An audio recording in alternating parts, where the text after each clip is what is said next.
Pilipinas, kung sana kung nandito sila, makakain lang sila ng libre kasi pinamimigay lang nila yung mga tinapay at gulay. Guys, itong mga tinapay na ito, bigay lang to ng tindahan kahapon. Bali 5 piraso to. Malalaki. Ito yung, ang tawag dito sa Israel ay kala. 5 piraso. Ayan. Yung kalahati nito, tinos na namin para sa aming breakfast ngayon. Ito, nandito, oh. Tinos namin yung palangga. Ayan. Alam nyo ba guys, dito sa Israel, pag Friday ng hapon, kasi magsasyabat na, so yung mga tira nila, mga tinapay, mga gulay, ipamimigay na nila, ilagay na nila doon sa labas ng kanilang tindahan. So kahapon, nung sinundo ko si Palangga, pumunta ako doon sa tindahan dahil bibili ako ng tinapay. Sabi nung mga tindira, sarado na daw sila. So, mayroong madaming tinapay doon sa table sa labas ng tindahan. Sabi niya, kuhanin mo na lang daw. Ibibigay daw nila kulalim. So, sa Tagalog pa, ibibigay daw nila mula sa puso.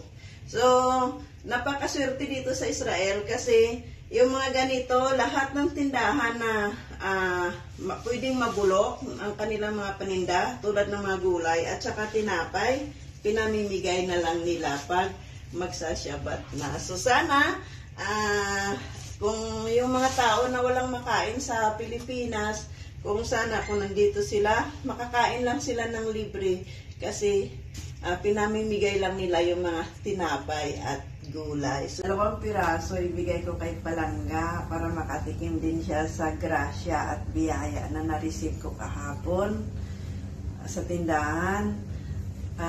Alam nyo ba guys, itong isang tinapay na ito po yung brown bread. Ibig sabihin, healthy po siya.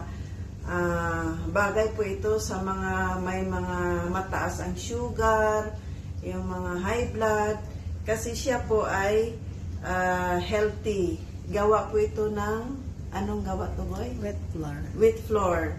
So, mahal siya. Ang 1 piraso nito, pag bibilihin nyo, alam nyo ba kung magkano? 30 shekel. So, sa isang peraso sa 30 shekels sa piso is nasa 450 pesos. 2,250 lahat ang nakuha ko doon sa tindahan. Libre. Dito sa Israel, yun, libre lang yun, matatanggap namin. Samantalang sa kapwa namin Pinoy, sabaw nga lang ng ulam, hihingian pa kami ng bayad. Hindi ko naman nilalahat, pero sa mga kapwa natin Pinoy, mahirap mang sabihin, pero lahat pera-pera na lang.